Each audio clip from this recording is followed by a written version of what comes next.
issue of Singapore. Yes. First of all, if I just talk at face value and compare Singapore and Kenya, Jeff, the size of Singapore is 736 square kilometers. Is that central province? Is that smaller than? The size of Nairobi is 696 square kilometers. Wow. Therefore, Singapore and Nairobi are almost congruent in size. The size of Kenya is 580,000 square kilometers. It means that Kenya is 800 times bigger than Singapore. Then the population of Kenya is 58 million in number, while the population of Singapore is 6.1 million in number. The GDP right now of Singapore is close to around 4.6% today. And the GDP of Kenya is approximately around between that 4 and 5%. Therefore, it means that how else will the 58 million Kenyans fit in Singapore, which is a smaller country in terms of size? Jeff, there is no need of the state, of the government, of the president talking about Singapore if we have a blueprint in Kenya. For 40 years when KANU was ruling this nation, by 2002, we had an economic growth rate. Actually, I'm talking about the economic growth rate, not the GDP. Of Singapore is 4.6 and of Kenya is around 5%. The economic growth rate of Kenya as at 2002 was at 2%. Then when Kibaki took over, the economic growth rate shot to 7%. 7.1, I remember. Yes. 7%. Yes. Then in 2008, Kibaki came up with a blueprint and called it the Vision 2030. We don't need to go to Singapore. I want us to focus here. The Vision 2030, having come up, the projection was that by the year 2013, it ought to have had a two-digit number, which was approximately 10%. And by the year 2030, it ought to have maintained that 10% and even more. With the blueprint that we have, we had three pillars.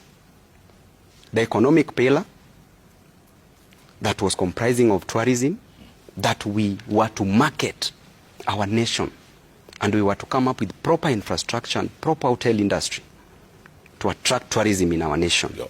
We were to talk about manufacturing, that we invest more in manufacturing, in construction industry, in the service industry, which we have the banking and the insurance industry. We were also supposed to talk about the micro, that is retail and wholesale, micro and small, medium enterprises. That is the Juakali sector, and were to be financed through cooperatives and SACCOs. Very simple, Jeff. Then we had the economic sector, then we had the social sector. The social pillar was supposed to take care of education, providing quality and affordable education, if possible free, because there was free primary education. Then in addition to that, healthcare, primary healthcare, affordable and of great quality. We're talking about proper environment, sanitation, clean and sufficient supply of water. Simple things, Jeff. Then the last one is the political pillar, where we were talking about the justice system, reforms in the justice system. We were to talk about the reforms in the electoral process to give us proper leadership, not what we have now. We were to talk about the management of the political parties so that we don't have the problems we are experiencing with my brother Ndindi Nyoro today. Yeah.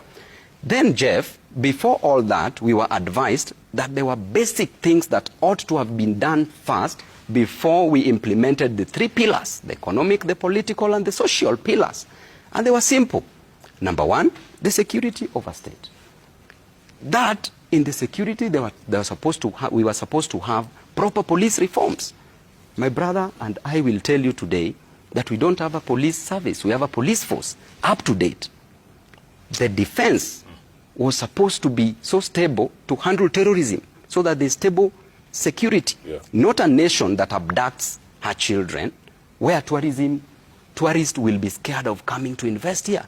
Because the other day at Thika Low Courts, you charge over 50 Gen Zs with terrorism charges. You call them terrorists. How can a tourist, how can an investor come to invest in this nation that is full of, in quotes, terrorists? Then we talk about the macroeconomic stability, where the prices of goods and services were supposed to be stable before we do any other thing. Inflation, stable. We talk about exchange rates, stable.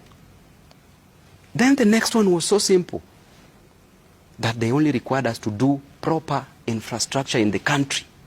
For us to achieve the 3 economic pillars: infrastructure, energy. Energy, right now electricity we produce close to around 3,800 megawatts. Yeah. Cannot run industrialization to grow a nation. Roads, airports, and ports. We were to talk about land reforms. Jeff, what can you do? Land is a factor of production in economics. The land reforms, the historical injustices were supposed to be cured. Look at a situation where a case involving dinner management versus the county government of Mombasa, where a parcel of land was sold to a person X, was given to the former President Moi. Then former President Moi sold it to a person X. A person X sold it to dinner management, a company. But that land was a public land. So the county government of Mombasa went to court, and it was resolved in an easy way, where the basic principles of the torrent system came up. The mirror principle, the curtain principle, the insurable principle. They came out clearly. We needed to solve such issues. We needed to talk about what my brother has talked about, the human capital development, matter skills. We train our people in matter skills so that we can have better masons. We can have better plumbers. We can have better engineers. Training of people properly to achieve this. But Jeff, we run away from all that. Then we come and tell you that, it was bottom up. We ran away from the blueprint, we said bottom up. That bottom up promised a mama mboga to graduate from a kiosk into owning a supermarket. Yeah. From a boda rider riding a boda to owning a matatu. Not done yet, still in abeyance, suspended. Right now, we are talking about going to Singapore. We cannot go to Singapore, Jeff, if we can't provide the basics to a common human being in Kenya. Basic needs. We cannot go to Singapore when a common man is hungry. Jeff, a man, a woman toils, moils, wakes up very early in the morning. A dad going to Juakali. Our brothers riding a bicycle. Our mothers selling mama mboga. Some selling changa like my mother. Jeff, if you see women in a construction site carrying stones and shovel, working tirelessly, so that they can just get their next meal, so that they can just get their rent for the next month, so that they can get school fee for their children, so that they can get affordable education for their children. Jeff, what has happened with us? Where is the morality in us as leaders that we want to see Kenyans suffer and we still want to go to Singapore? Will you be going to Singapore with hungry people? Feed Kenyans first. Let them have energy. Then they will have a way to go to Singapore. They even know where Singapore is. You will not take them. They will go by themselves.